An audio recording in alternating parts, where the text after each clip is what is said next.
Hello students, मेरा नाम मुकेश वर्मा है और आप देखना शुरू कर चुके हैं दी वायरल टीचर। स्टूडेंट्स, यह आव्यूह पर 5वां लेक्चर है और इस लेक्चर में हम लोग पढ़ेंगे आव्यूह पर संक्रियाएं, ऑपरेशंस ऑन मैट्रिसेज। तो चलिए शुरू करते हैं। स्टूडेंट्स, यदि हम आव्यूहों पर संक्रियाएं की बात करें यानी ऑपरेशंस ऑन मैट्रिसेज, तो सबसे पहले हमें समझना होगा कि ऑपरेशन क्या होते हैं, संक्रियाएं क्या होती हैं। तो यदि मैं बात करूं कि मैथ में कुल कितनी संक्रियाएं हैं, कुल कितने ऑपरेशंस हैं, तो आप कहोगे मैथमेटिक्स में सिर्फ और सिर्फ 4 संक्रियाएं होती हैं। मैथमेटिक्स में टोटल 4 संक्रियाएं होती हैं। पहली संक्रिया होता है जोड़ना यानी कि योग करना, इंग्लिश में एडिशन। दूसरी संक्रिया होती है घटाना यानी कि सब्ट्रैक्शन। तीसरी संक्रिया होती है गुणा करना यानी कि मल्टीप्लिकेशन। और चौथी संक्रिया होती है भाग करना यानी कि डिवीजन। तो आव्यूह पर हम लोग इन्हीं संक्रियाओं की बात करने वाले हैं। हम लोग देखेंगे कि आव्यूहों को कैसे जोड़ा जाता है, आव्यूहों को कैसे घटाया जाता है, आव्यूहों का कैसे गुणा भाग किया जाता है। इसी के बारे में हम लोग इस लेक्चर में सीखेंगे। तो चलिए एक एक करके शुरू करते हैं। सबसे पहले हम लोग बात करेंगे आव्यूहों का योगफल, एडिशन ऑफ मैट्रिसेज। जरा देखिए, कहा जा रहा है कि यदि 2 आव्यूह समान कोटि के हों तो उनका योगफल उन आव्यूहों के संगत अवयवों को जोड़ने से प्राप्त होता है। यदि 2 आव्यूह समान कोटि के हों, कैसे हों? समान कोटि के। यहां से जो निष्कर्ष निकल रहा वो यह है कि 2 आव्यूह को सिर्फ और सिर्फ तब जोड़ा जा सकता है जब उनकी कोटियां समान हों। यदि उनकी कोटियां समान ना हो तो उन आव्यूहों को जोड़ना संभव नहीं होगा। तो परिभाषा में लिखा गया है कि यदि 2 आव्यूह समान कोटि के हों तो उनका योगफल उन आव्यूहों के संगत अवयव को, अब यहां संगत अवयव का अर्थ है कि यदि पहले आव्यूह में आप a11 ले रहे हो तो दूसरे आव्यूह का भी आप a11 लोगे। यदि पहले आव्यूह में आप a12 लिए हो तो दूसरे आव्यूह में भी आप a12 लोगे। तो संगत अवयवों को जोड़ने से प्राप्त होता है। ठीक है, अब चलिए एक एग्जाम्पल के माध्यम से इसको समझ लेते हैं। मान लीजिए आपको दिया जाए, कहा जाए कि आव्यूह a बराबर है 1, 2, 3 और 4। इस आव्यूह की कोटि है 2 गुणे 2। और दूसरा आव्यूह आपको दिया जाए b, और b बराबर मान लीजिए है 3, 4, 5, 6, 7, 8। इसकी कोटि है 2 गुणे 3। और आपसे कहा जाए कि आप a प्लस b ज्ञात करिए, a प्लस b ज्ञात करिए, तो आप कहोगे a प्लस b ज्ञात नहीं किया जा सकता, a प्लस b ज्ञात नहीं किया जा सकता। अभी अभी आप पढ़े कि 2 आव्यूह यदि समान कोटि के हों, भाई 2 आव्यूहों को यदि जोड़ना है तो उनकी कोटियां समान होनी चाहिए। यहां पर देखिए a की कोटि है 2 गुणे 2 और b की कोटि है 2 गुणे 3। दोनों आव्यूहों की कोटियां समान नहीं है, इसलिए इन दोनों आव्यूहों को जोड़ा नहीं जा सकता।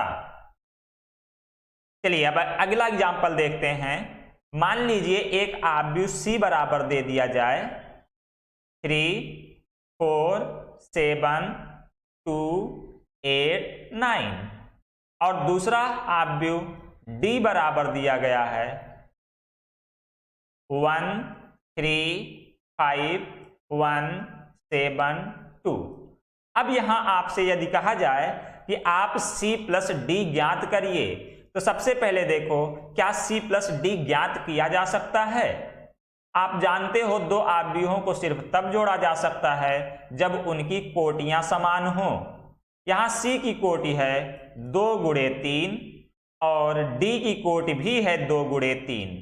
दोनों आव्यूहों की कोटियां समान हैं, इसलिए C प्लस D ज्ञात किया जा सकता है। तो चलिए इनको ज्ञात कर लेते हैं। जब इनको जोड़ोगे तो C और D को जोड़ते समय संगत अवयवों को जोड़ा जाता है। किसको? संगत अवयव को। यहां पर पहली पंक्ति पहले स्तंभ का अवयव है 3, यहां पर पहली पंक्ति पहले स्तंभ का अवयव है 1, तो 3 में कौन जुड़ेगा? 1 जुड़ेगा। यहां पहली पंक्ति दूसरे स्तंभ का अवयव है 4, तो 4 में कौन जुड़ेगा? 3 जुड़ेगा। इसी तरीके से 7 में किसको जोड़ोगे? 5 को जोड़ोगे। 7 प्लस 5, 2 में 1 को, 2 प्लस 1। 8 में किसको जोड़ोगे? 7 को, 8 प्लस 7। और 9 में किसको जोड़िएगा? 2 को। तो इस तरीके से आपका जो आव्यूह प्राप्त होगा ये हो जाएगा 4, 7, 12, 3, 15 और 11। ये आपको C प्लस D मिल गया। अब यहां अगर हम लोग C प्लस D की कोटि देखें तो देखिए C प्लस D की कोटि भी कितनी आई है? 2 क्रॉस 3 आई है। यानी कि जो आव्यूहों का योगफल निकल के आया है C प्लस D, उसकी कोटि आव्यूह C और आव्यूह D के समान है। तो यहां से हम लोग कह सकते हैं कि दो आव्यूहों का योग तभी संभव है जब उनकी कोटियां समान हो। यदि दो आव्यूहों की कोटियां समान ना हो तो उनको जोड़ना संभव नहीं होगा।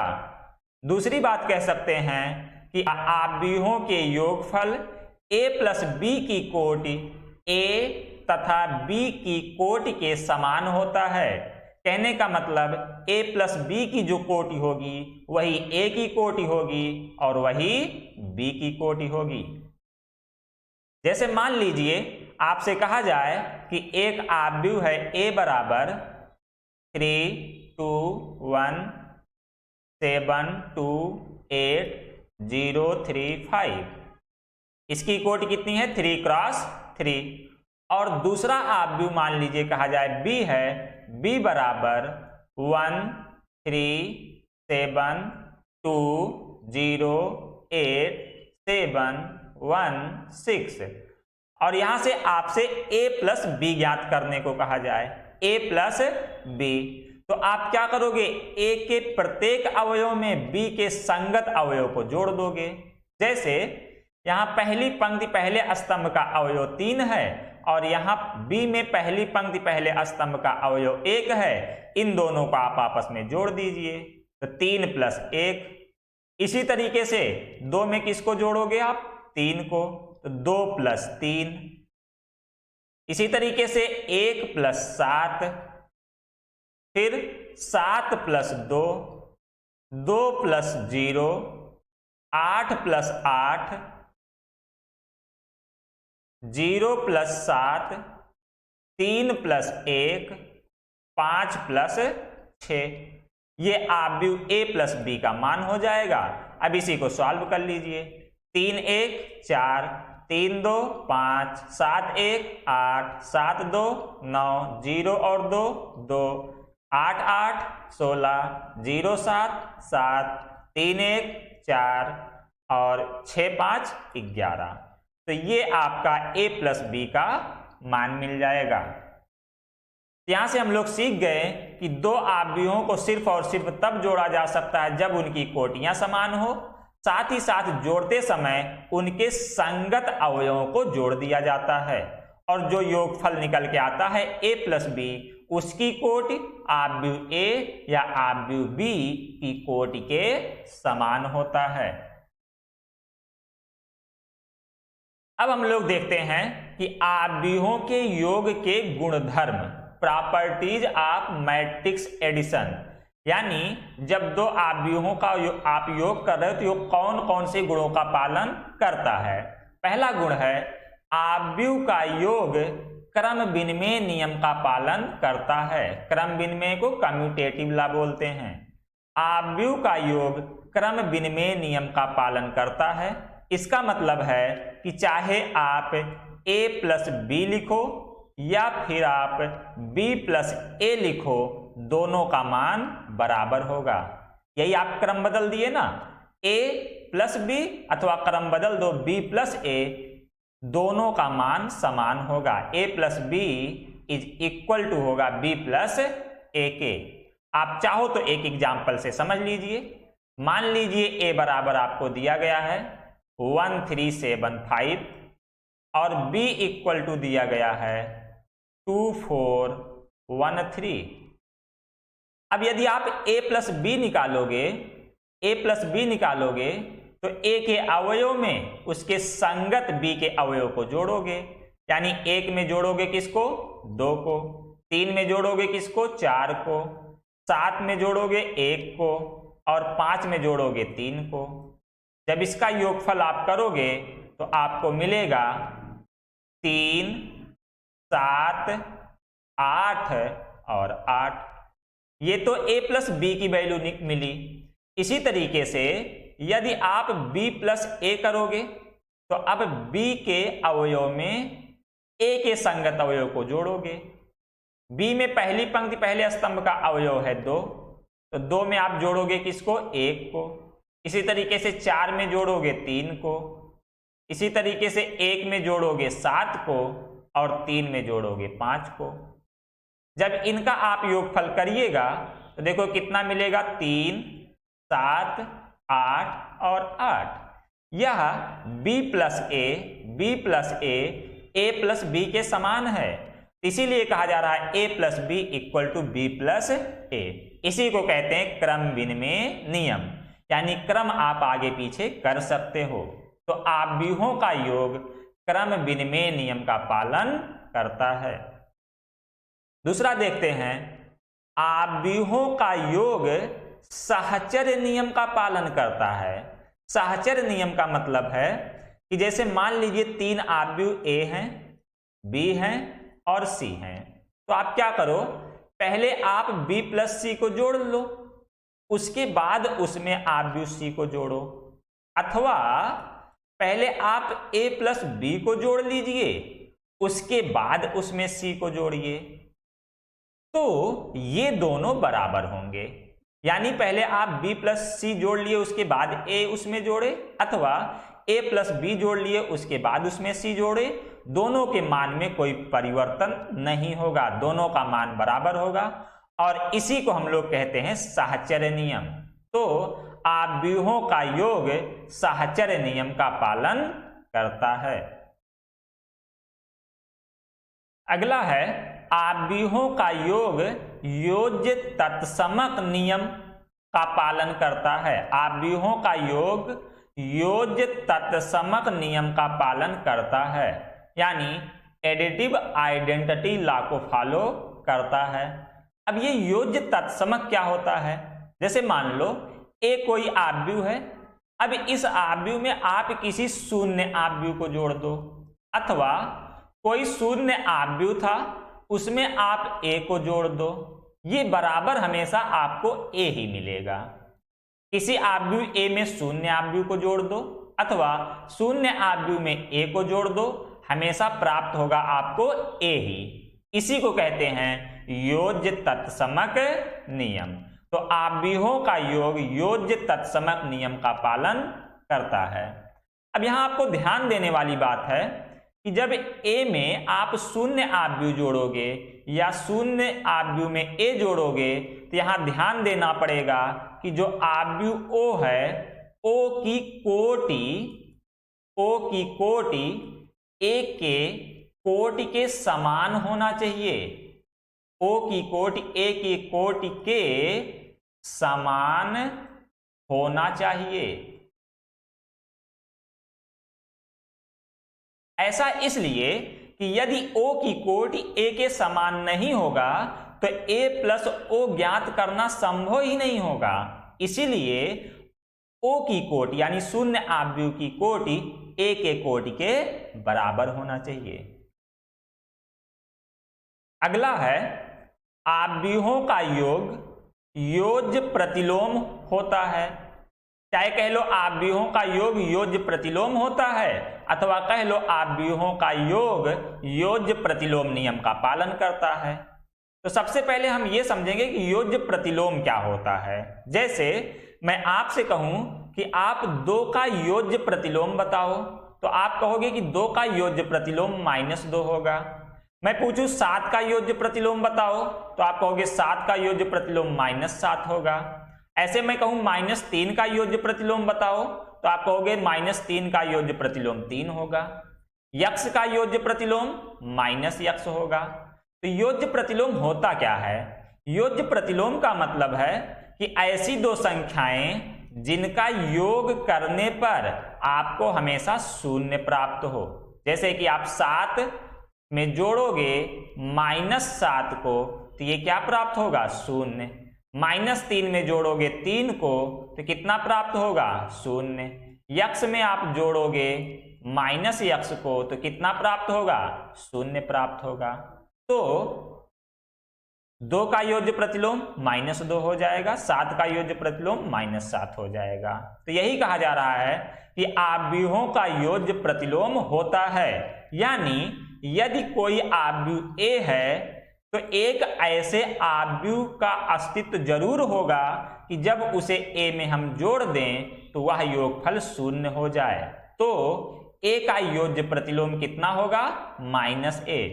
जब इन दोनों को हम जोड़ेंगे तो मुझे कितना प्राप्त होगा? O, जहां O एक 0 आव्यूह है जिसकी कोटि आव्यूह A के कोटि के समान है। तो ये आव्यूहों का योग इन 4 नियमों का पालन करता है। कौन कौन सा? आव्यूहों का योग क्रम विनिमय नियम का पालन करता है, दूसरा साहचर्य नियम का पालन करता है, तीसरा योज्य तत्समक होता है और चौथा योज्य प्रतिलोम होता है। इतनी बात में किसी को कोई डाउट? तो चलिए फिर आगे बढ़ते हैं। अगला है आव्यूहों का व्यवकलन। व्यवकलन का मतलब होता है घटाना, यानी सब्ट्रैक्शन। व्यवकलन हिंदी शब्द है, इसको इंग्लिश में कहते हैं सब्ट्रैक्शन। तो आव्यूहों का व्यवकलन चाहे कह लो घटाना, चाहे कह लो सब्ट्रैक्शन। ठीक। तो जिस तरीके से 2 आव्यूहों को जोड़ते समय उनकी कोटियां समान होनी चाहिए थी, वैसे ही आव्यूहों को घटाते समय भी उनकी कोटियां समान होनी चाहिए। देखो, 2 आव्यूह समान कोटि के हों तो उनका व्यवकलन उन आव्यूहों के संगत अवयवों को घटाने से प्राप्त होता है। जिस तरह अभी आप देखें कि 2 आव्यूह A और B को जोड़ा जा सकता सिर्फ और सिर्फ तब जब उनकी कोटि समान हो। कोटि समान हो, उसी तरीके से इनको घटा भी तब सकते हो जब इनकी कोटियां समान हो। तो घटाने के लिए भी क्या शर्त है कि कोटि समान होनी चाहिए। साथ ही साथ संगत अवयव को घटा दिया जाए तो उनका घटाव या व्यवकलन प्राप्त हो जाता है। जैसे मान लीजिए आव्यूह A बराबर है 1 3 5 7 9 2 और आव्यूह B बराबर है 3 5 0 2 1 7। और मैं आपसे कहूं कि आप आव्यूह A माइनस B ज्ञात करिए, तो क्या करोगे? सबसे पहले देखोगे कि क्या इनकी कोटियां समान हैं। यदि कोटियां समान होंगी तभी इनको घटाया जा सकता है, अन्यथा की स्थिति में नहीं घटाया जा सकता। तो आव्यूह A की कोटि है 2 गुणे 3, आव्यूह B की कोटि है 2 गुणे 3। यहां पर दोनों आव्यूहों की कोटियां समान हैं, इसलिए इनको घटाया जा सकता है। अब घटाते समय क्या करोगे? संगत अवयव को घटा लोगे। यहां पहली पंक्ति पहले स्तंभ का अवयव 1 है, 1 में से किसको घटाओगे? पहली पंक्ति पहले स्तंभ के अवयव यानी कि 3 को। इसी तरीके से 3 में से किसको घटाओगे? 5 को। 5 में से घटाओगे 0 को, 7 में से घटाओगे 2 को, 9 में से घटाओगे 1 को और 2 में से घटाओगे 7 को। अब इसी को सॉल्व कर लीजिए, सॉल्व करिए तो आपको मिल जाएगा -2 -2 5 5 8 -5, ये आपको a माइनस बी मिल गया। यहां भी यदि देखा जाए तो a माइनस बी की जो कोटि है, a माइनस बी की कोटि देखो कितनी है, ये है 2 क्रॉस 3, जो कि आव्यूह b की कोटि के समान है और आव्यूह a की कोटि के समान है। इस आधार पर हम कह सकते हैं कि दो आव्यूहों का व्यवकलन तभी संभव है जब उनकी कोटियां समान हों। दूसरा कह सकते हैं कि आव्यूहों के, यहां योग की जगह व्यवकलन होना चाहिए, आव्यूहों के व्यवकलन a माइनस बी की कोटि a तथा b की कोटि के समान होती है। यानी जो a माइनस बी का कोटि होगा वही कोटि a का भी होगा और वही कोटि b का भी होगा। अब देखते हैं आव्यूहों के व्यवकलन के गुणधर्म, प्रॉपर्टीज ऑफ मैट्रिक्स सब्ट्रैक्शन। यहां कहा जा रहा है कि आव्यूहों का व्यवकलन क्रम विनिमय नियम का पालन नहीं करता है, अर्थात a minus b is not equal to b minus a। ठीक है, आव्यूहों का घटाना या व्यवकलन क्रम विनिमय नियम का पालन नहीं करता। चलिए एक एग्जाम्पल के माध्यम से समझ लेते हैं। मान लो आपको a बराबर दिया गया है 2 3 7 5 और b इक्वल टू आपको दिया गया है 1 0 3 7। अब एक बार आप a माइनस बी निकालिए और दोबारा आप b माइनस ए निकालिए, देखिए क्या दोनों बराबर होते हैं। तो जब आप a माइनस बी निकालोगे तो क्या करोगे, एक के अवयव में से b के संगत अवयव को घटाओगे, तो 2 में से कितने को घटाओगे, 1 को, तो 2 माइनस 1 3 माइनस 0 7 माइनस 3 5 माइनस 7। अब इसको सॉल्व करिए तो आपको मिल जाएगा 1 3 4 माइनस 2। अब जरा आप b माइनस ए करिए। जब आप b माइनस ए करोगे तो b के अवयव में से a के संगत अवयव को घटाओगे, यानी 1 माइनस 2 करोगे, 0 माइनस 3 करोगे, 3 माइनस 7 करोगे और 7 माइनस 5 करोगे। अब इसको घटाओ, देखिए क्या मिल जाएगा आपको, तो ये मिल जाएगा -1 -3, यहाँ मिल जाएगा आपको -4 और +2। तो अगर आप देखोगे तो यहाँ -1 लिखा है, जबकि यहाँ -1 लिखा है, यहाँ पर 1 लिखा है, दोनों सेम नहीं है। ये 3 है, यहाँ -3 है। तो इस तरीके से b minus a minus b के बराबर नहीं है। इसी तरीके से आव्यूहों का व्यवकलन साहचर्य नियम का भी पालन नहीं करेगा, यानी आव्यूहों का योग साहचर्य नियम का पालन नहीं करता। जैसे साहचर्य नियम क्या होता है, a माइनस बी माइनस सी, मतलब पहले आप b और c को घटा लिए तब a को घटा रहे हो, और इधर आप क्या कर रहे हो, a और b को घटा लिए पहले, उसके बाद c को घटा रहे हो, तो ये दोनों बराबर नहीं होगा। मतलब a माइनस ब्रैकेट में b minus c is not equal to bracket में a माइनस बी माइनस सी।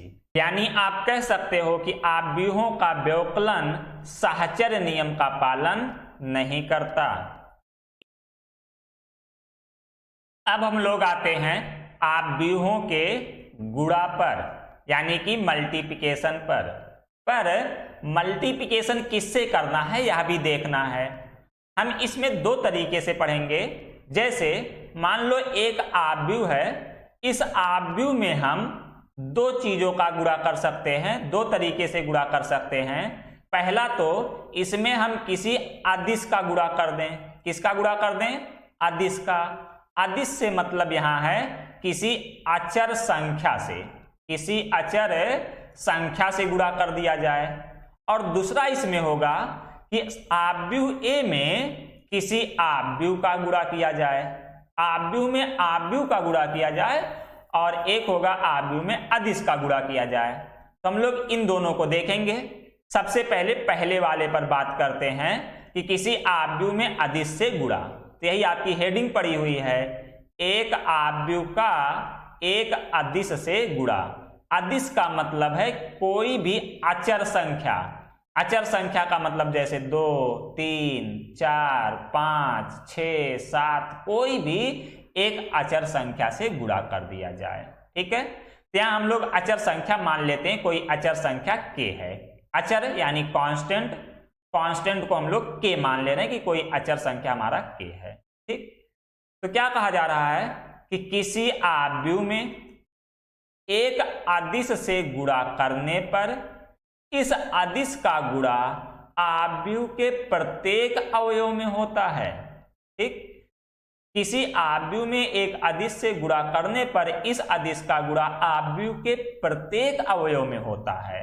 जैसे मान लीजिए कोई आव्यूह a बराबर दिया गया है 2, 3, 4, 5, 6, 7 और इस आव्यूह में हम अदिश 3 का गुणा करना चाहें, 3 से मल्टीप्लाई करना चाहें, यानी a में हम कितने का मल्टीप्लाई कर रहे हैं, कितने का गुणा कर रहे हैं, 3 का। तो यदि इस 3 का हम गुणा करेंगे तो कहा जा रहा है कि अदिश का गुणा आव्यूह के प्रत्येक अवयव में होता है। इसमें जितने भी अवयव हैं सब में गुणा होगा, कितने का, 3 का। तो 3 का 2 में मल्टीप्लाई करोगे 3 2 जा 6, 3 का 3 में मल्टीप्लाई करोगे 9, 3 का 4 में मल्टीप्लाई करोगे 12, 3 का 5 में मल्टीप्लाई करोगे तो 15, 3 का 6 में मल्टीप्लाई करोगे ये हो गया 6 18 और 3 का 7 में मल्टीप्लाई करोगे तो 21। तो यदि a इक्वल टू ये है तो आप 3a इक्वल टू ये लिख सकते हो, यानी जब किसी अदिश से मल्टीप्लाई करोगे, गुणा करोगे तो उस अदिश का गुणा आव्यूह के प्रत्येक अवयव में हो जाएगा। ठीक है,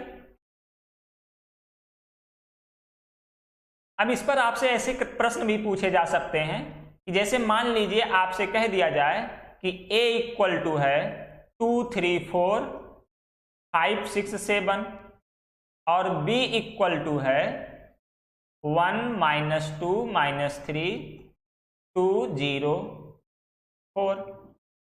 अब यहां से आपसे यह भी बोला जा सकता है कि आप 3a -2b की वैल्यू फाइंड आउट करिए, 3a -2b का मान ज्ञात कीजिए। तो आप जानते हो कि यदि 3 से आव्यूह a में गुणा करोगे तो इस 3 का गुणा आव्यूह के प्रत्येक अवयव में हो जाएगा। तो जब हम लोग 3 का गुणा a में करेंगे तो पहले 3 का गुणा 2 में कर लीजिए 6, 3 का 3 में करोगे 9, 3 का गुणा 4 में करोगे 12, 3 का गुणा 5 में करिए 15, 3 का गुणा 6 में करिए 18, 3 का गुणा 7 में करिए 21। फिर माइनस का चिन्ह 2 भी चाहिए, तो जो b है उसी में 2 का मल्टीप्लाई कर लीजिए, 2 का गुणा कर लीजिए। तो 2 का गुणा करोगे तो ये 2, -4, -6, 2 दूनी 4, 0, 2 चौका 8। अब इन्हीं दोनों को आप घटा लीजिए, जब आप घटाओगे तो ये मिल जाएगा 6 -2 9, फिर माइनस करना है -4 को, तो ये माइनस माइनस मिलके +4 बन जाएगा। 12 में से घटाना -6 को, तो एक बार ये माइनस एक बार ये माइनस मिलके प्लस बन जाएगा। 15 -4, 18 -0, 21 -8। इसी को सॉल्व कर लीजिए आप, तो ये आपको मिल जाएगा 4 9 4 13, 12 6 18, 15 -4 11, 18 और 21 -8 हो गया 13। 40 हो जाएगी 2 × 3। यहां से आपको 3a -2 भी मिल जाएगा। तो यहां से हम लोग समझ गए कि यदि किसी आव्यूह में किसी अचर से गुणा करें तो उस अचर का गुणा आव्यूह के प्रत्येक अवयव में हो जाता है। अब हम लोग देखेंगे अदिश गुणन के गुणधर्म। ठीक है, मान लीजिए 2 आव्यूह हैं a और b, इनको जोड़ा गया है, a और b को जोड़ा गया था और इसमें हम किसी अदिश k का गुणा करें, किसी अदिश k से गुणा करें तो इस k का गुणा दोनों आव्यूहों पर हो जाएगा। ए पर बी होगा तो ये बन जाएगा के ए, प्लस बी पर बी होगा और ये बन जाएगा के बी। ठीक है, ये आव्यूह के अदिश गुणन का गुणधर्म का पहला गुणधर्म है। अब दूसरे पर बात करते हैं। जैसे मान लीजिए दो अदिश आपके पास थे, एक था के और एक था यल, इनको आपस में जोड़ा गया है और किसी आप आव्यूह ए से गुणा कर रहे हो। जब इस ए का गुणा करोगे तो ए का गुणा दोनों अदिशों पर हो जाएगा, मतलब कि के ए प्लस एल ए। इसी तरीके से मान लीजिए इन दोनों को घटाया गया होता, के माइनस यल किया गया होता और हम किसी आव्यूह ए का गुणा करते तो ये मेरा बन जाता के ए माइनस एल ए। इसी तरीके से मान लीजिए दो अदिश आपस में गुणा के रूप में लिखे होते के एल और इसमें हम किसी आव्यूह ए का गुणा कर रहे हैं, तो चाहे तो पहले इन दोनों के और यल का गुणा करके तब ए में गुणा करिए, अथवा किसी एक का गुणा करिए, जैसे के को बाहर रहने दीजिए, पहले ए का गुणा ए में कर लीजिए, अथवा आप यल को बाहर रहने दीजिए, के का गुणा ए में कर लीजिए, अथवा आप के यल का एक साथ गुणा कर दीजिए। तो किसी भी तरीके से चाहे पहले यल का गुणा करिए फिर के का करिए, चाहे पहले के का करिए फिर यल का करिए, या फिर आप के यल का पहले गुणा कर लो तब उसका ए में गुणा करिए। तो ये आव्यूह के अदिश गुणन के गुणधर्म है। अब हम लोग बात करते हैं कि आव्यूहों का गुणन। आव्यूहों का गुणन यानी मल्टीप्लिकेशन ऑफ मैट्रिसेज, इसका मतलब है कि दो आव्यूह का गुणा करना है। एक आव्यूह ए है और मान लो दूसरा आव्यूह बी है, तो अब यहां पर हमें ए गुणे बी करना है अथवा बी गुणे ए करना है, यानी कि दो आव्यूहों का आपस में गुणा करना है। तो जिस तरह से अभी हम लोग देख रहे थे कि दो आव्यूहों का योगफल a प्लस बी सिर्फ और सिर्फ तभी ज्ञात किया जा सकता है जब a की कोटि b के कोटि के समान हो। इसी तरीके से हम लोग देखें कि दो आव्यूहों का व्यवकलन a माइनस बी सिर्फ और सिर्फ तभी ज्ञात किया जा सकता है जब a और b की कोटि समान हो। अब हम देखेंगे कि दो आव्यूहों का गुणनफल कब किया जा सकता है। तो कहोगे दो आव्यूहों a तथा b का गुणनफल ab, यहां ध्यान दीजिएगा ab की हम बात कर रहे हैं, ba की बात नहीं कर रहे हैं। अभी हम ba की बात नहीं, अभी केवल ab की बात कर रहे हैं। दो आव्यूहों a तथा b का गुणन ab तभी संभव है जब a में स्तंभों की संख्या b में पंक्तियों की संख्या के बराबर हो। यदि ऐसा है तभी इन दोनों आव्यूहों a और b का गुणा किया जा सकता है, अन्यथा की स्थिति में नहीं। चलिए इसको समझते हैं।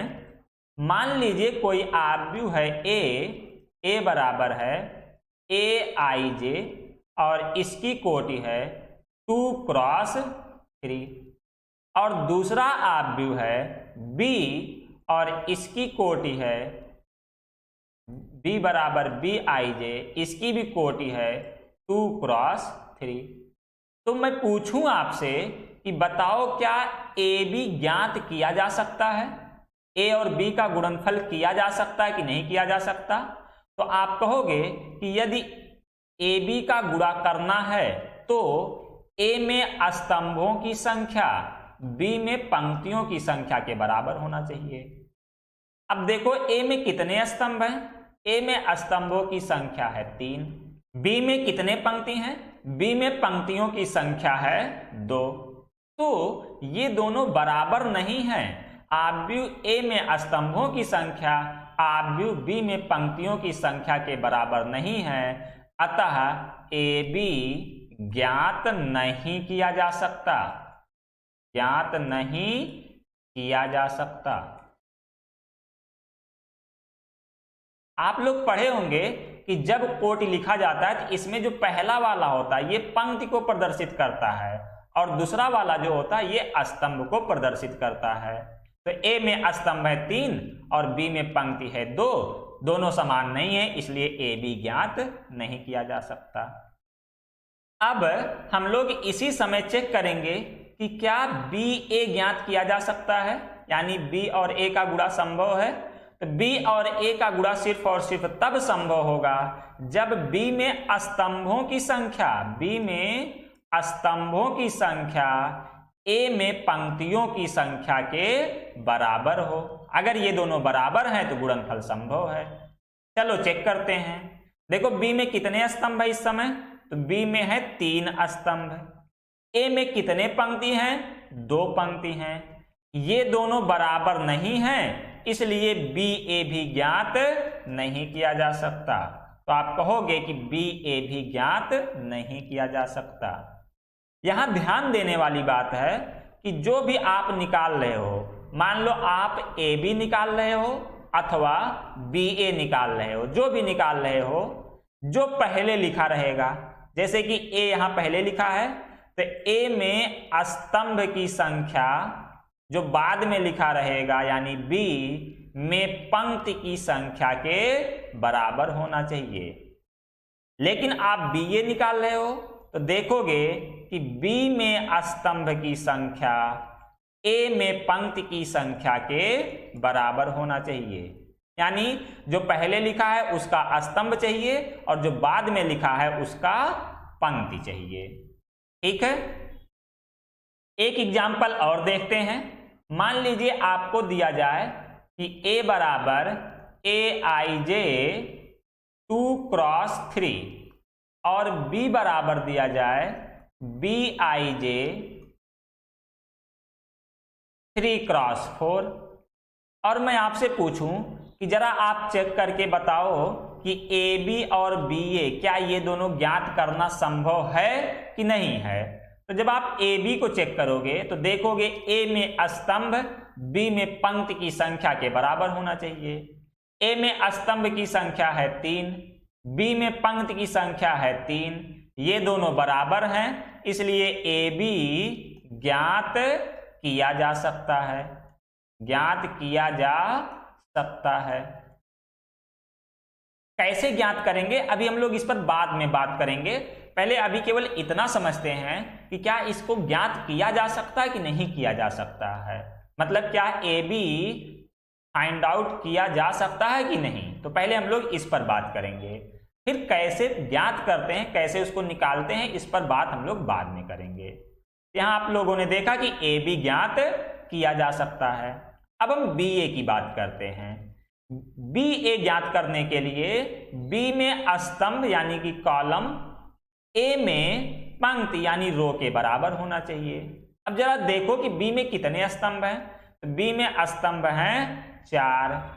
ए में कितने पंक्ति हैं, ए में पंक्ति हैं 2, ये दोनों समान नहीं हैं, तो आप कहोगे कि बी ए ज्ञात नहीं किया जा सकता, ज्ञात नहीं किया जा सकता। ठीक है ना।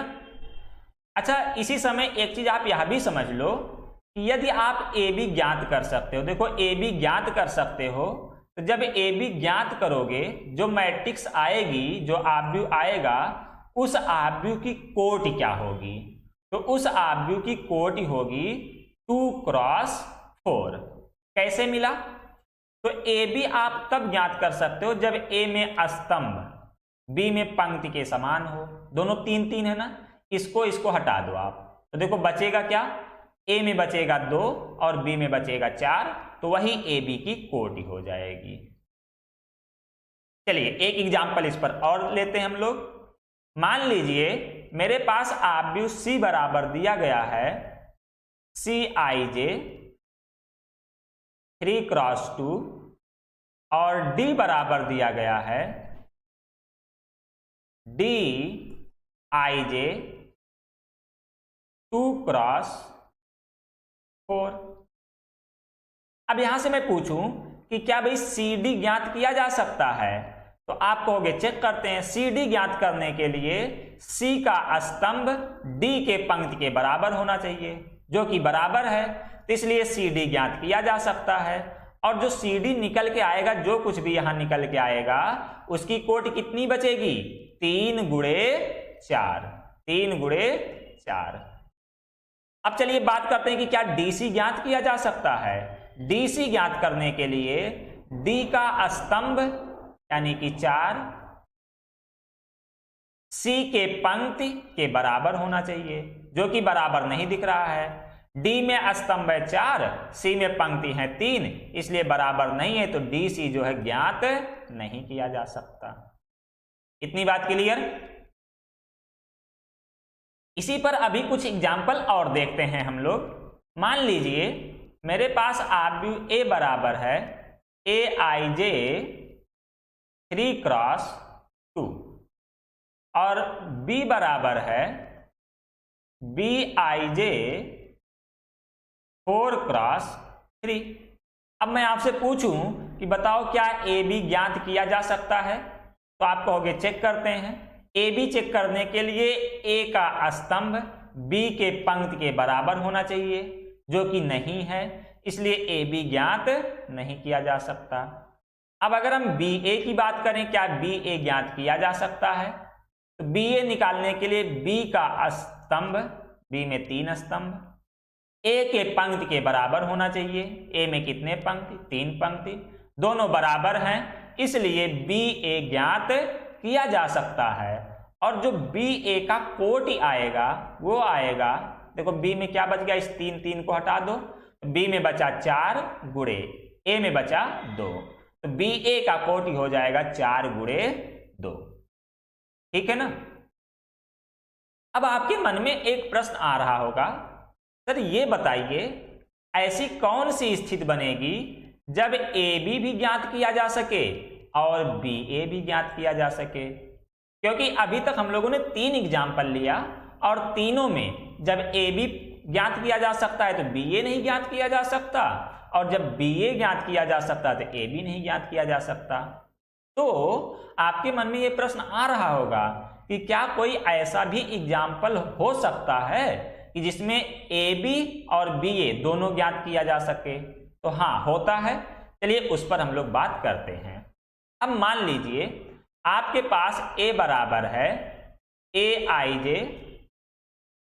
इसकी कोटि है 2x3, और B बराबर है Bij, इसकी कोटि है 3x2। इसका जस्ट उल्टा, यहां 2x3 है तो यहां 3x2 है। अब जरा चेक करो, क्या AB निकाल सकते हो आप? जब AB निकालोगे तो AB निकालने के लिए A का स्तंभ B के पंक्ति के बराबर होना चाहिए। A में कितने स्तंभ? 3, B में कितने पंक्ति? 3, दोनों बराबर हैं तो AB ज्ञात कर सकते हैं। और AB की कोटि क्या बचेगी? यहां पर 2 गुणे 2। इसी तरीके से चेक करिए क्या BA ज्ञात किया जा सकता है? तो BA ज्ञात करने के लिए B का स्तंभ A के पंक्ति के बराबर होना चाहिए। B में कितने स्तंभ? 2 स्तंभ। A में कितने पंक्ति? 2 पंक्ति, तो दोनों बराबर हैं, इसलिए BA भी ज्ञात किया जा सकता है। और BA की कोटि क्या होगी? 3x3। BA की कोटि हो जाएगी 3x3। तो यहां से हम लोग समझ गए कि यदि दो आव्यूहों की कोटियां एक दूसरे के व्युत्क्रम हो यानी उल्टी हो, तो इस स्थिति में AB और BA दोनों ज्ञात किया जा सकता है। जैसे मान लो मैं यहां से कहूं कि A की कोटि है 2x4 और B की कोटि है 4x2, तो इस स्थिति में आप AB भी निकाल लोगे और BA भी निकाल लोगे। AB की जो कोटि आएगी AB की, तो इसको हटाओ, 2 गुणे 2 यानी 2 गुणे 2 बनेगा। जो BA की कोटि आएगी इसको हटाओ, 4 गुणे 4 बनेगा। तो ऐसी स्थिति में देखो एक निष्कर्ष निकल रहा है कि AB is not equal to BA। ठीक है, आप पढ़े हुए हो आव्यूहों की समानता में कि दो आव्यूह सिर्फ और सिर्फ तब समान हो सकते हैं जब उनकी कोटियां समान हो, साथ ही साथ संगत अवयव भी समान हो। यहां पर ए बी की कोटि 2 गुणे 2 है और बी ए की कोटि 4 गुणे 4 है। तो इस स्थिति में ए बी और बी ए दोनों बराबर नहीं हैं, तो हम लिख सकते हैं कि A B is not equal to B A. तो ये आव्यूह के गुणन की एक प्रॉपर्टी भी हो गई जो कि हम लोग आगे पढ़ेंगे, क्या कि आव्यूहों का योग क्रम विनिमय नियम का पालन नहीं करता। ठीक, इसको हम लोग प्रॉपर्टी को आगे पढ़ेंगे, पर अभी पढ़ते हैं कि कब दोनों ए बी और बी ए दोनों संभव होता है। दूसरा मान लीजिए कि एक आव्यूह ए है, ए बराबर ए आई जे 2 क्रॉस 2 और बी बराबर है बी आई जे, यह भी है 2 क्रॉस 2, यानी दोनों समान कोटि के वर्ग आव्यूह हैं। यह भी वर्ग आव्यूह है द्वितीय कोटि का, यह भी वर्ग आव्यूह है द्वितीय कोटि का। तो देखो क्या ए बी और बी ए दोनों ज्ञात किया जा सकता है। तो ए बी निकालने के लिए ए का स्तंभ बी के पंक्ति के बराबर होना चाहिए, जो कि है। तो ए बी ज्ञात कर सकते हो और ए बी की कोटि कितनी बचेगी, यहां बचा है 2 तो 2 गुणे, यहां बचा है 2, ये हो जाएगा 2। ए बी की कोटि 2 गुणे 2 हो गया। अब बी ए जरा चेक करो, क्या बी ए निकाल सकते हो। तो बी ए ज्ञात करने के लिए बी में स्तंभों की संख्या यानी कि 2, ए में पंक्तियों की संख्या यानी 2 के बराबर होना चाहिए। तो यहां बी में स्तंभ 2, ए में पंक्ति 2, इसलिए बी ए भी ज्ञात किया जा सकता है। और बी ए की कोटि क्या होगी, बी में बचा है 2 तो यहां 2 गुणे 2। तो ऐसी स्थिति में बी ए और ए बी दोनों ज्ञात किया जा सकता है। इसी तरीके से मान लो एक आव्यूह है सी जिसकी कोटि है 3 गुणे 3 और दूसरा आव्यूह है डी, इसकी भी कोटि है 3 गुणे 3, यानी सी और डी समान कोटि के वर्ग आव्यूह हैं। तो ऐसी स्थिति में सी डी भी आप ज्ञात कर सकते हो और डी सी भी ज्ञात कर सकते हो। सी डी की कोटि भी आएगी 3 गुणे 3 और डी सी की भी कोटि आएगी 3 गुणे 3। ठीक है, तो यदि आपसे पूछा जाए कि यदि 2 आव्यूह हैं ए और बी, तो बताओ किस स्थिति में ए बी और बी ए दोनों ज्ञात करना संभव है। तो आप कहोगे कि या तो इन दोनों का जो कोटि है एक दूसरे का व्युत्क्रम हो, जैसे एक है 1 गुणे 3 तो दूसरा होना चाहिए 3 गुणे 1, ये पहली स्थिति है। दूसरी स्थिति है कि ये दोनों समान कोटि के वर्ग आव्यूह हों, जैसे पहला है 2 गुणे 2, दूसरा भी होना चाहिए 2 गुणे। इतनी बात क्लियर। अब यहां आपके मन में फिर शायद एक डाउट आ रहा हो कि सर यहां ए बी की कोटि भी 2 गुणे 2 है और बी ए की भी कोटि 2 गुणे 2 है, तो क्या ए बी बराबर बी ए होगा, क्योंकि कोटियां तो समान है, कोटियां समान है, तो क्या ए बी बराबर बी ए होगा। तो मैं आपसे कहूंगा कि इस स्थिति में ए बी बराबर बी ए हो भी सकता है, हो भी सकता है और नहीं भी, और नहीं भी, यानी ए बराबर बी हो भी सकता है और नहीं भी हो सकता है। कुछ क्वेश्चन में ए बी बराबर बी ए आ जाएगा और कुछ क्वेश्चन में ए बी बराबर बी ए नहीं आएगा। मतलब यह क्लियरली नहीं कहा जा सकता कि ए बी बराबर बी ए होगा कि नहीं होगा। इतनी बात क्लियर हो गई। अब तक आप लोग सीख लिए कि 2 आव्यूहों का कब गुणा किया जा सकता है, ठीक ना। इतना पढ़ने के बाद हम लोग चलिए कुछ नोट पॉइंट पर बात कर लेते हैं। पहला कहा जा रहा है कि यदि ए बी परिभाषित है, यानी ए बी ज्ञात किया जा सकता है, तो यह जरूरी नहीं कि बी ए भी ज्ञात किया जा सके। अभी आपने कुछ एग्जाम्पल देखा था कि उसमें ए बी ज्ञात किया जा सकता था लेकिन बी ए नहीं ज्ञात किया जा सकता था। कुछ एग्जाम्पल में बी ए ज्ञात किया जा सकता था पर ए बी नहीं ज्ञात किया जा सकता था। ठीक है, फिर कहा जा रहा है कि यदि ए का क्रम बी के क्रम का व्युत्क्रम है, जैसे ए का क्रम 1 गुणे 3 हो, बी का क्रम 3 गुणे 1 हो, ऐसा। यदि ए का क्रम बी के क्रम का व्युत्क्रम हो तो ए बी तथा बी ए दोनों संभव हैं, परंतु A B is not equal to B A, जो कि अभी आप एग्जाम्पल में देखे। फिर तीसरा कहा जा रहा है कि यदि ए तथा बी समान कोटि के वर्ग आव्यूह हो तो ए बी तथा बी ए दोनों संभव है, पर A B is equal to B A या A B is not equal to B A. मतलब ए बी बी ए के बराबर हो भी सकता है और नहीं भी हो सकता है, मतलब डाउट वाला केस है। कभी कभी ए बी बराबर बी ए आ भी जाएगा और कभी कभी बराबर नहीं आएगा। किंतु चौथा देखो, यदि ए तथा बी समान कोटि के विकर्ण आव्यूह हो, समान कोटि के कैसे विकर्ण आव्यूह, विकर्ण आव्यूह हो तो ए बी तथा बी ए दोनों संभव है तथा ए बी बराबर बी ए भी होगा। यानी कि अगर ये समान कोटि के विकर्ण आव्यूह हो जाएं तो ए बी बराबर बी ए होगा ही होगा, इसमें कोई डाउट नहीं है। ठीक, तो ये 4 नोट पॉइंट आप लोग याद रखिएगा। तो अभी तक हम लोग ये सीख गए कि दो आव्यूहों का गुणा किया जा सकता है कि नहीं किया जा सकता। अब चलिए हम लोग सीखते हैं कि यदि गुणा किया जा सकता है तो कैसे करेंगे। ठीक ना, एक एग्जाम्पल के माध्यम से समझते हैं। जैसे मान लीजिए आव्यूह ए बराबर दिया गया है, आव्यूह ए बराबर है 2 3 1 3 1 2। ठीक है, इसकी कोटि है 2 क्रॉस 3। और दूसरा आव्यूह हम b मान लेते हैं, b बराबर मान लेते हैं 1 2 3 2 2 1 और इस आव्यूह की कोटि है 3 क्रॉस 2। तो अब आप जरा चेक करो, क्या ए बी निकाला जा सकता है, क्या ए बी ज्ञात किया जा सकता है। ए बी ज्ञात करने के लिए ए का स्तंभ बी के पंक्ति के बराबर होना चाहिए। तो ए में 3 स्तंभ, बी में 3 पंक्ति, दोनों बराबर हैं, तो इसलिए ए बी ज्ञात किया जा सकता है। अब जो आप ए बी ज्ञात करोगे उस आव्यूह की कोटि क्या आएगी, 2 क्रॉस 2, 2 क्रॉस 2। 2 क्रॉस 2 का मतलब इस आव्यूह में 4 अवयव होंगे। यहां जो अवयव होगा A11 होगा, यहां वाला अवयव A12 होगा, यहां वाला अवयव A21 होगा, यहां वाला अवयव A22 होगा।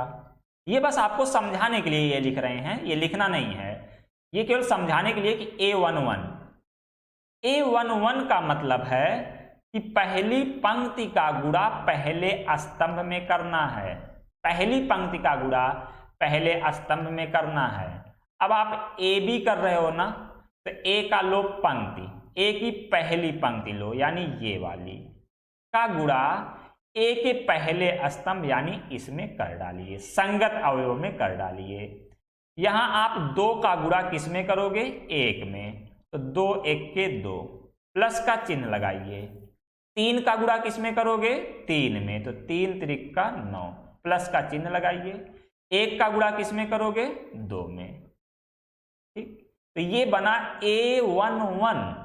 ठीक है, अब अगला आपको यहां पर A12 लिखना है। A12 का मतलब पहली पंक्ति का गुणा दूसरे स्तंभ में। देखो A12 का मतलब है पहली पंक्ति का गुणा दूसरे स्तंभ में, तो पंक्ति किसकी लेनी है, हमें A की लेनी है, जो पहले लिखा रहेगा उसी की पंक्ति लेनी होती है। तो A की पंक्ति लीजिए और B का दूसरे स्तंभ में गुणा करिए। तो 2 का गुणा करोगे इस 2 में, तो 2 दूनी 4 प्लस का चिन्ह लगाइए। अब 3 का गुणा करिए किसमें, 2 में, तो 3 दूनी 6।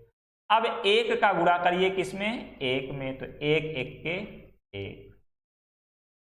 इसके बाद अब यहां पर आपको A21 चाहिए। A21 का मतलब है दूसरी पंक्ति का गुणा पहले स्तंभ में करिए।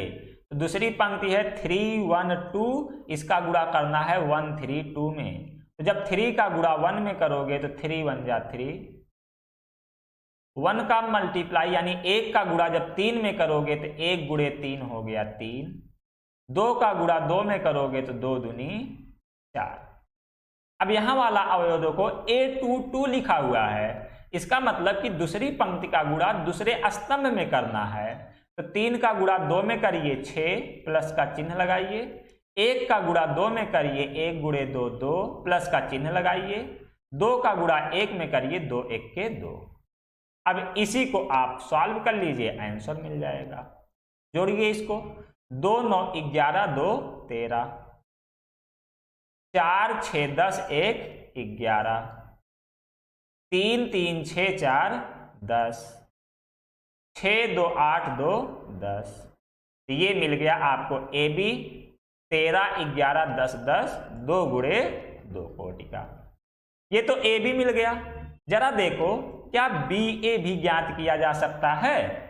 बी ए तब ज्ञात किया जा सकता है जब बी में स्तंभों की संख्या ए में पंक्तियों की संख्या के बराबर हो। बी में देखो कितने स्तंभ है? 2। बी में स्तंभों की संख्या 2, ए में पंक्तियों की संख्या 2, दोनों समान हैं। इसका मतलब बी ए भी ज्ञात किया जा सकता है। तो अब बी ए जब ज्ञात करोगे तो उसकी कोटि जो आएगी, ये आएगी 3 क्रॉस 3, यानी कि बी ए में कुल 9 अवयव होंगे। कैसे कैसे? A11, A12, A13, A21, A22, A23, A31, A32 और A33। A11 का मतलब है पहली पंक्ति का पहले स्तंभ में गुणा करना है। पर ध्यान दीजिएगा, पंक्ति लेना किसका है? बी का, और स्तंभ किसका लेना है? ए का। भाई जो पहले लिखा रहता है उसका पंक्ति लेते हैं, और जो बाद में लिखा रहता है उसका स्तंभ लेते हैं। तो पहले आप इसको क्या करिए, लिख लीजिए। पहले बी को लिख लीजिए। बी है 1 2 3 2 2 1। इनटू में किसको? ए को लिख लीजिए। ए है 2 3 1 3 1 2। अब इन्हीं दोनों का मल्टीप्लाई करना है। 9 अवयव बनेंगे ना, A11 बनेगा। कहने का मतलब पहली पंक्ति का पहले स्तंभ में गुणा करना है। पहली पंक्ति है 1 2, इसका गुणा करना है 2 3 में। तो करिए, 1 गुणे 2 करोगे तो 2 मिल जाएगा, और 2 गुणे 3 करोगे तो 6 मिल जाएगा, प्लस 6 लिख दीजिए। अब यहां जो A12 लिखा है, इसका मतलब पहली पंक्ति का गुणा दूसरे स्तंभ में करना है। तो 1 गुणे 3 करिए, 3 मिल जाएगा, और 2 गुणे 1 करिए, 2 मिल जाएगा। A13 का मतलब है पहली पंक्ति का गुणा तीसरे स्तंभ में करना है। तो 1 का गुणा 1 में करिए, 1 हो गया, प्लस 2 का गुणा 2 में करिए, 4 हो गया। अब इसी तरीके से A21 A22 A23, मतलब दूसरी पंक्ति ये वाली पकड़ो और तीनों स्तंभों में गुणा करते चले जाओ। जब 3 का गुणा पहली स्तंभ में करोगे, 3 गुणे 2 6 हो गया, प्लस 2 गुणे 3 6 हो गया। अब 3 2 का गुणा 3 1 में करिए, 3 3 का 9 प्लस 2 1 के 2। अब 3 2 का गुणा 1 2 में करिए, 3 1 के 3 और 2 दूनी 4। अब तीसरी पंक्ति को पकड़िए, इस पंक्ति को, और तीनों में गुणा कर दीजिए। 2 1 का गुणा 2 3 में करिए, तो 2 दूनी 4 प्लस 1 तिहाई 3। अब 2 1 का गुणा 3 1 में करिए, 2 तिहाई 6 प्लस 1 1 के 1। फिर 2 1 का गुणा 1 2 में करिए, 2 1 के 2 प्लस 1 दूनी 2। इसी को सॉल्व कर लीजिए, तो आपको मिल जाएगा 6 2 8, 3 2 5, 4 1 5, 6 6 12, 9 2 11, 3 4 7, 4 3 7, 6 1 7, 2 2 4, और ये आपको 3 क्रॉस 3 मिल गया, बी ए। ठीक है ना? तो इसी तरीके से आप व्यूहों का गुणा करते हैं। जो यहां समझ गए, जितना बात समझ गए ठीक है। बाकी का इस पर ढेर सारे क्वेश्चन हम लोग एक्सरसाइज करते समय सॉल्व करेंगे। तो जो थोड़ा बहुत डाउट होगा कि कब कौन सा पंक्ति कौन से स्तंभ में गुणा कर दे रहे हैं, तो यह बातें वहां भी क्लियर हो जाएंगी। जितना ज्यादा आप एक्सरसाइज करोगे उतना ही बेहतर रहेगा। तो एक्सरसाइज में हम लोग सारे क्वेश्चन को सॉल्व करेंगे। ठीक है, अब आगे बढ़ते हैं। हमारा अगला कॉन्सेप्ट है आव्यूहों के गुणन के गुणधर्म, प्रॉपर्टीज ऑफ मैट्रिक्स मल्टीप्लिकेशन। तो अभी देखो, हम थोड़ी देर पहले आपको बता रहे थे कि A B is not equal to B A, है ना। थोड़ी देर पहले ये इस बात की चर्चा हो चुकी है कि A B is not equal to B A. तो आप यहां से कह सकते हो कि आव्यूहों का गुणन क्रम विनिमय नियम का पालन नहीं करता है। आव्यूहों का गुणन क्रम विनिमय नियम का पालन नहीं करता है।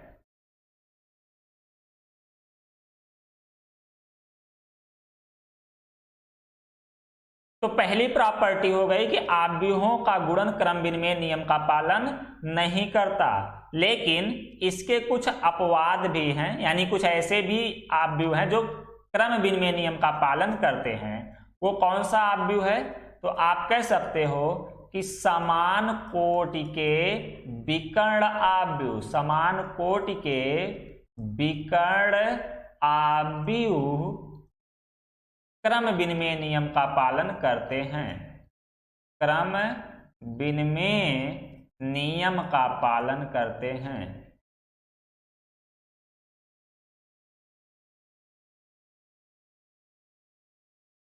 बाकी और कोई आव्यूह नहीं करेगा क्रम विनिमय नियम का पालन, केवल कौन करेगा? समान कोटि के विकर्ण आव्यूह। एक एग्जाम्पल से समझ लो, मान लो a बराबर है 1 0 0 2, ये विकर्ण आव्यूह है ना, और b इसी कोटि का विकर्ण आव्यूह ले लीजिए, मान लीजिए 3 0 0 4 है। अब यहां पर आप a b निकालिए, यानी a का गुणा b में करिए, 1 0 0 2 का गुणा करिए 3 0 0 4 में।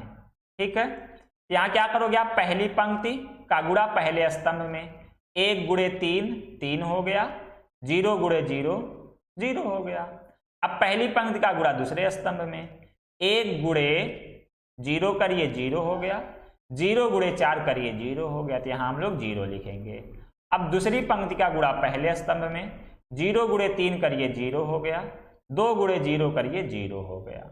अब दूसरी पंक्ति का गुणा दूसरे स्तंभ में, 0 गुणे 0 0 हो गया, और 2 गुणे 4 8 हो गया। तो ये आपको मिल गया ए बी। जरा आप बी ए निकाल के देखो, बी ए।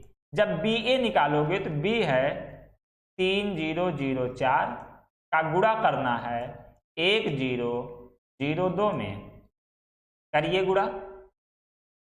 पहली पंक्ति का गुणा पहले स्तंभ में, तो 3 1 के 3 प्लस 0 गुणे 0 0 हो गया, 3 का गुणा 0 में 0, 0 का गुणा 2 में 0। फिर दूसरी पंक्ति का पहले स्तंभ में गुणा करिए, 0 गुणे 1 0, 4 गुणे 0 0। अब दूसरी पंक्ति का गुणा दूसरे स्तंभ में करिए, 0 गुणे 0 0, 4 गुणे 2 8। तो जरा आप ए बी और बी ए को कंपेयर करो तो आपको मिलेगा कि ए बी बराबर बी ए। तो यही एक अपवाद स्वरूप है, क्या? समान कोटि के विकर्ण आव्यूह क्रम विनिमय नियम का पालन करते हैं। दूसरा गुण देखिए, दूसरा गुण साधारणतः आप बीजगणित में पढ़े होंगे कि मान लो x y बराबर 0 है। मान लीजिए आप x y बराबर 0 है, ठीक। तो इसमें या तो x बराबर 0 होगा, या तो y बराबर 0 होगा, या फिर x बराबर y बराबर 0। यानी यदि x y बराबर 0 दिया गया है तो यह आवश्यक है कि या तो पहला वाला संख्या यानी x 0 हो, या y 0 हो, या दोनों 0 हो।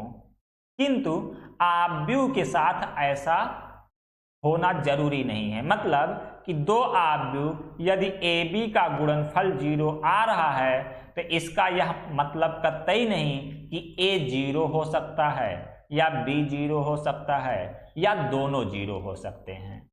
देखो, साधारण बीजगणित में यदि x y बराबर 0 है तो या तो x बराबर 0 होगा, या तो y बराबर 0 होगा, या तो x और y दोनों 0 होंगे।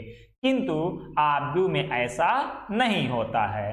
चलिए एक एग्जाम्पल से इसको समझते हैं।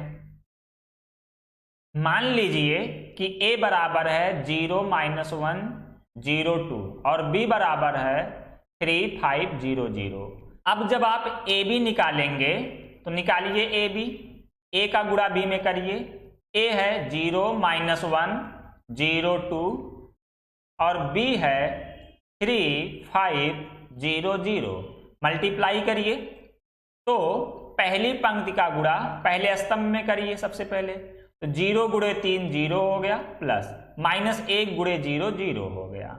अब पहली पंक्ति का गुणा दूसरे स्तंभ में करिए, 0 गुणे 5 0, -1 गुणे 0 0। अब दूसरी पंक्ति का गुणा पहले स्तंभ में करिए, तो 0 गुणे 3 0, 2 गुणे 0 0। दूसरी पंक्ति का गुणा दूसरे स्तंभ में करिए, 0 गुणे 5 0 और 2 गुणे 0 0। इस तरीके से आप देखो ए बी बराबर आपको क्या मिल गया, 0 0 0 0, यानी ए बी एक आपको शून्य आव्यूह मिल गया, जबकि ना तो ए शून्य आव्यूह था और ना ही बी। लेकिन बीजगणित में ऐसा नहीं होता है। यदि x या y में से कोई एक 0 हो तो x y बराबर 0 होगा। तीसरा गुणधर्म है कि आव्यूहों का गुणन सहचर्य नियम का पालन करता है। इसका मतलब है कि चाहे पहले आप ए बी का गुणा कर लीजिए, उसके बाद उसमें सी का गुणा करिए, अथवा आप बी सी का गुणा कर लीजिए, उसके बाद उसमें ए का गुणा करिए, यानी a B into C is equal to a into b c. पर इसमें ध्यान देने वाली बात क्या है, गलती आप लोग कहाँ करते हो, सबसे पहले ए बी का गुणा किया, उसके बाद उसमें सी का गुणा करते हो, फिर आप बी सी का गुणा किए, अब उसमें ए का गुणा कर देते हो, तो ये गलत हो जाता है, ये इज नॉट इक्वल टू है। क्यों? क्योंकि यहां आपने क्रम बदल दिया। देखो पहले इसको देखो, इसमें ए बी सी का क्रम वही है, सबसे पहले ए फिर बी फिर सी, यहाँ ए बी सी का क्रम वही है। लेकिन इस वाले में, सेकंड वाले में आपने क्या किया, क्रम बदल दिया। यहाँ पर ए बी सी है और यहाँ बी सी ए कर दिया। और आप जानते हो कि आव्यूहों का गुणनफल क्रम विनिमय नियम का पालन नहीं करता, इसलिए A B into C is not equal to B C into A. बशर्ते ये क्या होना चाहिए, ए बी में जब आप सी का गुणा कर रहे हो तो ए को ही पहले रहने दो, ए इंटू बी सी करो, ठीक है। तो आव्यूहों का योग सहचर्य नियम का तो पालन करता है, लेकिन क्रम ना बदलने पाए। इतनी बात क्लियर। आव्यूहों के गुणन की चौथी प्रॉपर्टी है कि आव्यूहों का गुणन वितरण नियम का पालन करता है।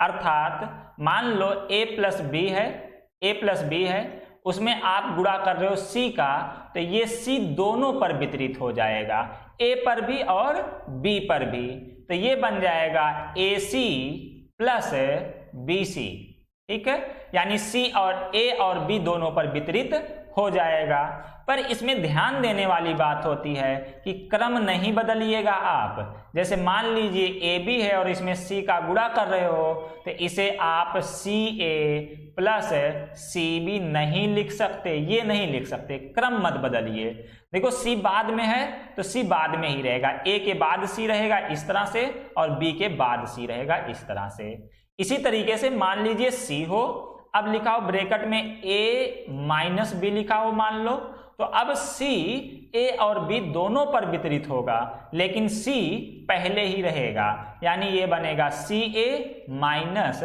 सी बी, ठीक है। तो आव्यूहों का गुणन वितरण नियम का तो पालन करता है, बशर्ते आप क्रम नहीं बदलिएगा, जो जहां पर है वहीं पर उसको रहने दीजिएगा। आव्यूहों के गुणन की पांचवी प्रॉपर्टी है कि गुणन के तत्समक का अस्तित्व होता है। गुणन के तत्समक का अस्तित्व होता है। तत्समक क्या होता है, आप पीछे तत्समक आव्यूह पढ़ चुके हैं, आइडेंटिटी मैट्रिक्स जिसे आप आई से प्रदर्शित करते हो। तो मान लो कि यदि कोई आव्यूह ए है तो ए के समान कोटि के तत्समक आव्यूह आई का अस्तित्व इस प्रकार होगा कि यदि हम ए में आई का गुणा करें अथवा आई में ए का गुणा करें, ये सदैव ए के बराबर ही होगा, ठीक है। तो इसको ध्यान से देख लीजिएगा, इस इक्वेशन को, इस समीकरण को, क्योंकि इसका आगे चल के काफी उपयोग होने वाला है जब आप लोग पढ़ोगे आव्यूहों का व्युत्क्रम। जब आव्यूहों का व्युत्क्रम आप पढ़ना शुरू करोगे तब इसकी जरूरत पड़ेगी। ठीक, तो ये आव्यूहों के गुणन की 5वीं प्रॉपर्टी है।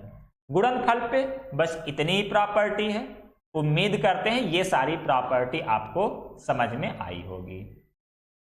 तो हम लोग आव्यूहों की संक्रियाओं पर, संक्रिया में क्या क्या पढ़ लिए? आव्यूहों का जोड़ना पढ़ लिए, आव्यूहों का घटाना पढ़ लिए, किसी आव्यूह में किसी अदिश से गुणा करना सीख लिए, 2 आव्यूहों का गुणनफल करना सीख लिए, किंतु भाग करना नहीं सीखे हैं। तो 2 आव्यूहों का भाग कैसे किया जाता है ये करना भी नहीं सीखे हैं। ये जब हम लोग व्युत्क्रम देखेंगे, व्युत्क्रम, तब इस बात को देखेंगे। ठीक है, भाग तब देखेंगे जब हम लोग आव्यूह का व्युत्क्रम या व्युत्क्रमणीय आव्यूह के बारे में पढ़ेंगे। तो ये आव्यूह की संक्रियाएं बस इतनी हैं। हम लोग जोड़ना सीख लिए, गुणा घटाना सीख लिए, गुणा सीख लिए और अब आगे व्युत्क्रमणीय आव्यूह सीखेंगे। आज के लेक्चर में बस इतना ही। अब इसके बाद अगले लेक्चर में हम लोग प्रश्नावली 3.2 को सॉल्व करेंगे। इस लेक्चर में यदि कहीं भी किसी भी टॉपिक पर आपको कोई डाउट हो तो आप कमेंट जरूर करिएगा। Okay, thank you.